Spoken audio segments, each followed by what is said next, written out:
quoi de mieux que de s'asseoir sur un promontoire rocheux, sur les hauteurs alpestres, au-dessus du Verdon,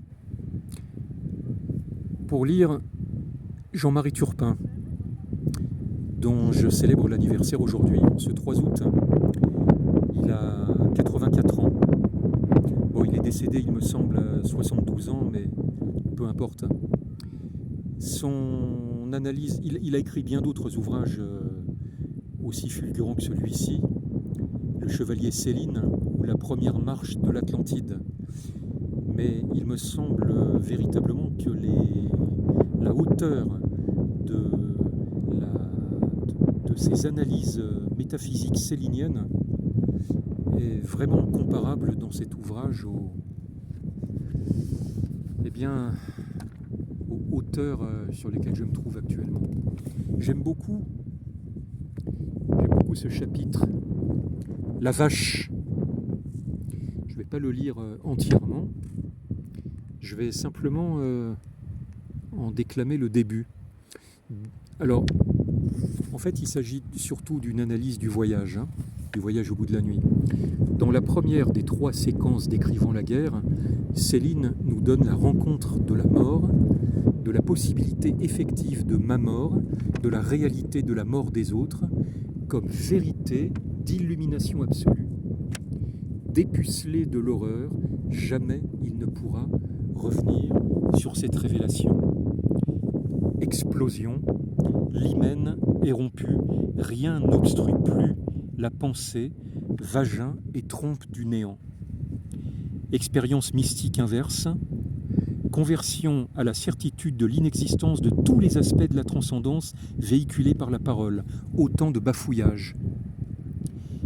La transcendance a pour unique avènement en ce monde l'obus qui éclate ta figure. Voir la vache en face et la manière dont les hommes se la donnent et la reçoivent en stupéfiante bêtise, cette vacherie de mort, c'est être guéri de l'illusion vitale. Le voile de Maya, une fois déchiré, spirituellement, nous sommes morts. L'énorme généralisation, l'extrême simplification que cette thèse pathologique fait subir au réel, ce qu'elle flatte en nous de paresse à penser, la pente que nous avons à nous décharger sur autrui de la tâche de décrypter l'énigme de l'existence, voilà les premières raisons du succès du voyage. Céline a visé juste. J'avoue avoir été moi-même profondément séduit par sa métaphysique déserte. Mais il faut rouvrir les yeux, mesurer l'efficace de la poudre célinienne. Ce baptême du feu est envoyé comme une bombe à la face de toute espérance. Que la mort soit en elle-même fondée du pouvoir de révéler quoi que ce soit de la vie est de nulle évidence. Aussi Céline tente-t-il de nous convaincre de ses représentations au moyen d'une mise en scène très savante où la mort parle par son truchement. Le mot « scène » est dans le texte, décrivant la mort du colonel de Bardamu et celle d'un agent de liaison à côté de lui. L'étrange psyché de Bardamu se prend à regretter, se détournant des cadavres embrassés des 2 hommes, que son colonel, dont l'héroïsme paradait tout à l'heure encore entre les balles ennemies, n'ait pas été alors miraculeusement prélevé du réel et transporté sur les tréteaux d'un grand théâtre.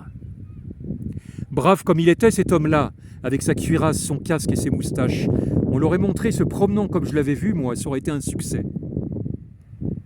Ce succès que requiert une vingtaine d'années après l'événement, certainement autobiographique, l'auteur du voyage, en tant qu'il est la mort du colonel portée à la parole pleine et éternellement métamorphosée en son essence.